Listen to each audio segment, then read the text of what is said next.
What's up mga kamekanik? Kumusta kayong lahat? I'm sorry mga kamekanik guys, at ngayon lang ulit tayo maglabalag dahil marami tayong ginagawa. Hindi natin may singit talaga. So, kailangan natin i-vlog ito para may matutunan din yung mga iba. So ang gagawin natin for today ay Ninja 250R 2011 model na bago na lahat. Bagong harness, bagong CDI, bagong stator, bagong charger, bagong dashboard, bago rin yung kill switch. So bago rin yung CDI niya mga kamekanik. Okay naman yung battery, so bakit wala pa rin kuryente? So itong motor na ito mga kamekanik, nanggaling ito sa ibang shop din. So titignan natin kung bakit wala nga siyang spark sa coil. Walang lumalabas na power mga kamekanik kahit kapiranggot. So challenge para sa akin to. So mga kamekanik, huwag na natin patagalin, banatan na natin to, baka banatan pa ng iba. Test muna natin itong coil niya, ay itong kwako. So saksak natin tong extra spark plug para malapan natin kung mayroon ba siyang power o talagang wala. So ayan mga kamekanik, tutok lang natin, on natin, tapos ayan, on natin, on, open yung kill switch, ayan. So tutok dito lang sa body ground mga kamekanik, ayan, tapos pindot lang yung start natin para makita natin kung maglalabas siya ng power. So wala mga kamekanik, kahit hawakan ko hindi ako makakuryente, wala. Ngayong mga kamekanik, itest natin yung mga linya na yan kung meron nga talagang power o lost connection dahil bago yung kanyang harness, bago rin yung kanyang CDI, at meron din siyang extra CDI dito. So itetest din natin pare-paras to. Check muna natin yung mga wirings at electrical niya kung perfect ba o tama yung pagkakalagay. Check din natin itong coil, positive, at saka itong isa niyang coil galing sa CDI, parehas na positive yan mga kamekanik. So sender yung isa dyan, ito naman yung live galing dun sa kill switch kung tawagin. Itong isang pula na to, dapat mayroon tong always power, itong kulay red, and then itong kulay black ay manggagaling yung power niyan dun mismo sa CDI para makapag-produce siya ng power dito sa ignition coil. Always open lang yung dalawa, yung susian at saka yung kill switch. Unahin na natin i-test itong positive dito sa coil. Ito, itong isa na ito kung meron siyang power, para makita natin baka mamaya hindi siya maka-receive ng 12 volts dito kaya walang nilalabas na kuryente ang ating Ninja. So taas to, body ground lang. So wala nga yata kamekanik. O ayun, meron. So ayan, meron siyang power mga kamekanik, 11.29. So palobat na rin siguro itong baterya. Ayan, meron. So test naman natin next itong kanyang CDI connection.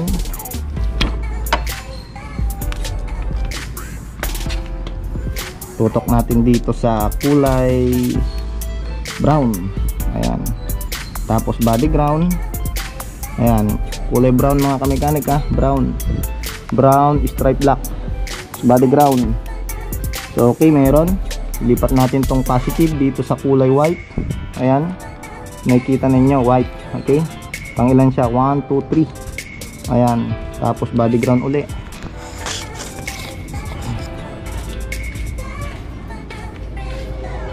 Yan mga kamekanik, meron din. So check din natin tong ground nya dito. Itong kulay sa Kawasaki kasi ang ground nya is black stripe yellow. Magkatabi sila mga kamekanik, lipat lang natin. Ayan, tingnan natin, meron din mga kamekanik. So ibig sabihin ay ayos itong connection nya. So wala tayong problema sa wiring kasi nga bago itong mga wiring. So ang susi, kung sira naman ang susian, hindi maglalabas ng 12 volts dito sa may wire papunta dito sa ignition coil. At kung sira din naman itong kill switch, hindi rin naman maglalabas ng power dito dahil tulad nga nasabi ko mga kamekanik, ito yung manggagaling sa kill switch. Always live positive ito, pinuputol lang ng power niyan dito sa kill switch. So yan mga kamekanik, meron nga. At subukan din natin tanggalin ang kwako mga kamekanik, baka mamaya sa kwako lang yung problema nya. Ayan mga kamekanik, tanggal na. Start natin, put natin dito sa body ground. Wala pa din mga kamekanik, so wala talaga. So natest na nga natin lahat, natest na natin itong mga connection dito at itong sa CDI nya ay talagang wala pa rin, wala siyang power. So subukan natin itong isang CDI mga kamekanik. Itong reserva, baka mamaya sa CDI nga talaga. Okay, ayan mga kamekanik, susi ulit, open yung kill switch, ayan, switch. Wala din mga kamekanik, wala talaga, wala. So ngayon mga kamekanik, ang pinakamagandang gawin natin yan ay buksan natin to, itong sama parte ng stator, and check up natin yung kanyang polisher at kung mayroon bang connection, kung baka mamaya putol o kung tumatama o hindi lapat sa lalagyan kaya hindi nakaka-receive ng send dito sa CDI at yung CDI hindi makapag-send dito sa ating ignition coil. Wala rin lalabas dito sa tension wire at wala rin lalabas sa quaco, so hindi rin maglalabas ng power dito sa spark plug.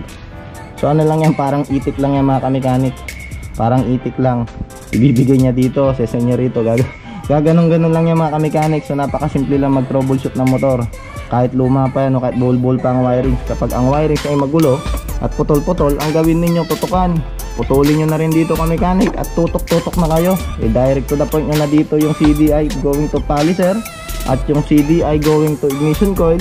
Then mag-tap kayo ng positive, negative sa battery. Tignan din niyo kung mayroong side distance switch, kung may kill switch, i-jumper nyo muna para hindi maging dahilan yung harness kung sakaling nagda-doubt kayo dun sa harness na putol-putol, para matest ninyo kung ano talaga yung problema. So mga kamekanik, buksan na natin to.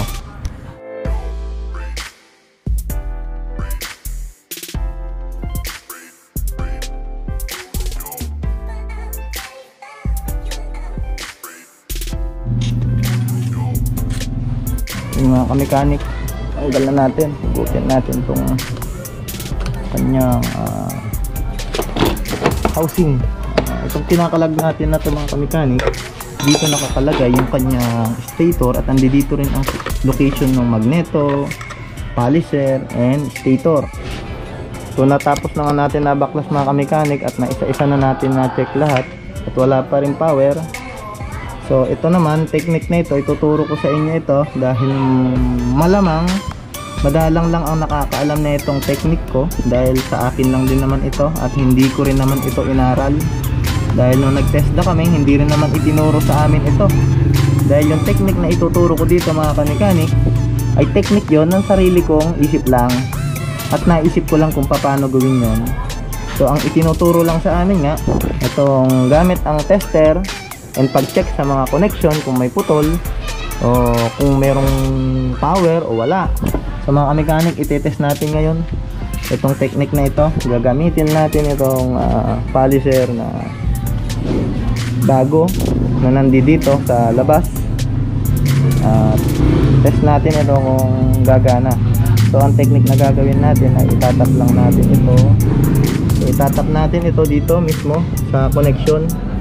Ayan, so paano natin may tatap na kailangan natin magputol. So balatan natin ito mga kamekanik at kukuha tayo ng connection dito. So maaaring sa mga iba ay alam na din ito. Ngayon kung alam mo na, hindi maganda at may kapares akong nakakaalam din sa ganitong technique. At sa mga naman hindi nakakaalam ay ito naman ay inyong malalaman, dahil ngayon ay mapapanood nyo itong video na ito para matesting din ninyo kung ano nga ba ang diskarte sa mga ganun nga. So ito kasi mga kamekanik guys, troubleshooting kung tawagin ito. Hindi na nakayanan ng ibang shop, papasa sa'yo, nakakatakot nga tanggapin dahil mga mekaniko rin ng mga big bike yun. Maaring mahirap siguro nga talaga, pero step by step nga natin para malaman natin kung ano nga ba yung kanyang naging problem. So, ilagay lang natin itong wire na ito mga kamekanik.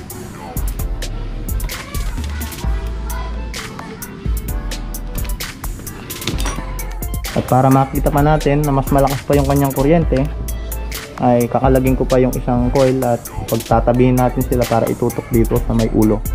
So yung mga kamekanik, na naitutok na natin, ready na. Ayun yung isa, yung dito sa aking daliri, malayo kasi. So ito naman yung ating coil, yung isa tutok ka dyan sa ground, at ito yung ating polisher. So dito tayo kukuha para di tayo mapagod mag-stick. So ayun mga kamekanik, ayan ang kanyang kuryente, napakalakas. Diba?